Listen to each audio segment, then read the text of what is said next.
Отанға қызмет абыройлы міндет. Әскери борышын өтеп, бокста елеулі жеңіске жетіп, ЦСКА сапында өнер көрсеткен соң, Мұратхан Тоқмәдидің өмірінде жаңа кезең басталды.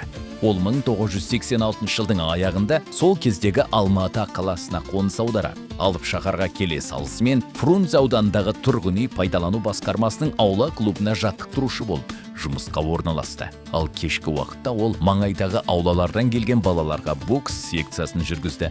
Жастарды тәртіпке, төзімділікке, қарсыласқа құрметпен қарауды үйретті. Мұнымен қоса ерлерге тән рухты шыңдады. Мұратхан әйелі мен балаларын асырау үшін түрлі жұмыс істеуге тура келді. Тіпті күндіз аула сыпырушы болып істеді. Сонымен қатар Алматының сәулет құрылысы институтының сырттай бөлімінде инженер құрылысшы мамандығы бойынша білім алды. Бұл қым-қуыт, тоқтаусыз өтіп жатқан уақыт еді. Бұл кезең кейіпкерімізден жинақылықты талап етті. Бәлкім осы қасиетінің арқасында болар оны үлгі тұтып өнеге алмаққа талай бала келді. Кейін ұшқыр ойлы өзіне сенімді жас маман Әуезов ауданындағы тұрғын үй пайдалану басқармасының 49-шы учаскесінің шебері болып тағайындалды. Ал 1987 жылдың соңына қарай 17-ші тұрғын үй пайдалану басқарма бастығы болып сайланды. Дәл осы жасында мұндай жауапты қызмет екінің біріне бұйыра бермейтін. Шеберлігінің арқасында Мұратхан өз кәсіпорнын алдымен қала бойынша, кейіннен республика көлемінде алдыңғы қатарға шығарды. Жас басшының іскерлігі туралы тіпті қалалық баспасөз де жазды. Вечерняя Алматы газетінде «Мынау кімнің көшесі» атты тақырыппен тазалық айлық шарасына арналған мақала жарық көрді. Материалда Мұратхан басқарған мекеме үздік мысалдардың бір ретінде аталды. Жас басшының кәсіби жетістіктері қалалық деңгейде назардан тыс қалған жоқ. Осылайша Тоқмәди Алматы қаласының Әуезов ауданындағы нөмірі 22-ші ғимараттарды пайдалану дирекциясының директоры болып тағайындалды. Сол кезде оның жасы небәрі 23-те еді. Кейін ол Алматы қалалық атқару комитетінің тұрғын үй коммуналдық шаруашылық бөліміне қызметке шақырту алды. На тот момент руководителем города был Заманбек Нуркадилов. И он заметил Мұратхана как молодого специалиста, способного, и пригласил в жилищно-коммунальное хозяйство при горисполкоме.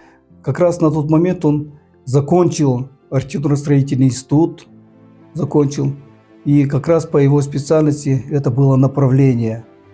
Но до этого, когда он работал в ЖЭК, я видел, как он трудился и с рабочими, мог спокойно взять метлу и им помогать мести тротуары там, во дворе там наводить уборку, организовал детей там на различные спортивные мероприятия, потом озеленение определенных участков, школ, там, я не знаю, детских садов и тому подобное. 1990 жылдардың басында оның мүмкіндіктері аудандық шаруашылық шеңберінен асып түсті. Ол басқарудың, адамдармен қарым-қатынас құрудың өзіндік үлгісін көрсетті. Тәртіп пен жауапкершілікті басты орынға қойып, нәтижені қағаз жүзінде емес, шынайы өмірде көре білді. Мұның бәрі келесі қадамға берік негіз болды.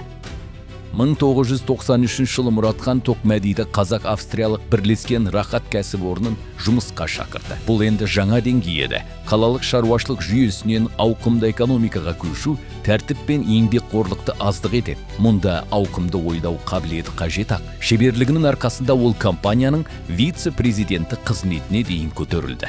С Мұратханом Тоқмәди меня познакомил мой друг, сокурсник по Алматинскому институту народного хозяйства Жулбарисов Жанбулат. Это произошло в 1995 году после открытия пятизвездочной гостиницы «Рахат Палас» в Алматы.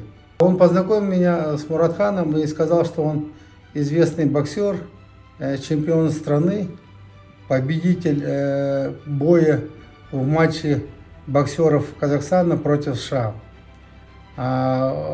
И сказал такие пророческие слова, что скоро у нас будет очень много работы, ты будешь пахать в офисе, а Мұратхану предстоит обеспечивать охрану и безопасность объектов бизнеса по всему городу.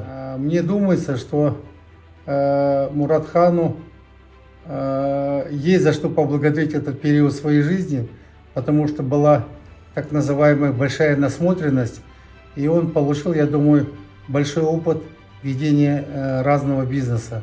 По крайней мере, он все это видел. Оның болашақ көкжиегі ашыла түсті. Спорттағы шынығу, еңбекке деген адалдық, адамдармен етене араласу және оларды соңынан ерте білу қабілеті биік мақсатқа жетеледі. Ал бастапқыда барлығы атақ даңқсыз қарапайым аула клубы, қосымша жұмыс оқудан басталып еді. Алайда дәл осы сәтте Мұратханның тұлғалық мінез құлқы пісіп жетілгенін ол өзі де аңғармады. Бұл оған ауқымды ойлауға түрткі болды.